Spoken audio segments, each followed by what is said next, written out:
ตอนเช้ามื้อนี้ผู้ข้าผ่านคำมาคอยสวนในมื้อนี้มาคอยสวนมาเบิ่งสวนมันอยู่บริเวณหลังอบตนาตาลบ้านนาตาลตำบลนาตาลบ้านคุกศาสตร์ได้หมองนี้เป็นป่ากรุงได้หมองนี้พื้นที่ของผู้ข้าเป็นป่ากรุงได้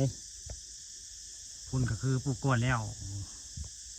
4 ไร่ปลายพอได้ปลูกแล้วแต่ออกแล้วปลูกก้อนต้นส่วนนั้น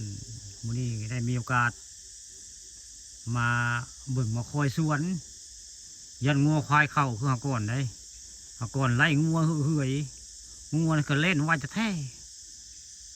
หมอบทันมันมี4 ตีนก็บทันเพิ่นหาก้อนลงคลิปไปจะได้ไล่งัวหรือได้บ่ได้ว่าไล่ลิ้นแต่งัวจักงัวไผ่งัวจักงัวเพิ่นเข้ามาในสวนนี่แล้วงัวมันนะ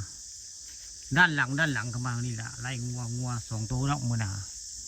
ผู้ข้ามื้อนี้ครับรถยนต์มาอีกในมื้อนี้ครับรถยนต์มาบริเวณสวนมื้อนี้ต้องมาเบิ่งมาแยงได้มาคอยเบิ่งยังงัวควายเข้าสวนอันนี้ปลูกได้2 อาทิตย์ได้สวนมันอันนี้มองนี่2 อาทิตย์แล้วปลูกไว้แต่รู้สึกว่าออกเพเวนะเพิ่งออกเพเวเลยต้องออกไว้ก็ไว้ได้นี่ออกก็ได้นี่ตัวนี้ไว้ได้คนนี้ตัวนี้ออกแล้วนี่มันตัวนี้ออกแล้วเวเป็นแท่งเลยนะตัวนี้กำลังออกน้อยนึงตัวนี้นี่น้อยนึงนะตัวนี้กำลังออกน้อยเดียวนี่มัน2 อาทิตย์นี่ละมัน2 อาทิตย์นี่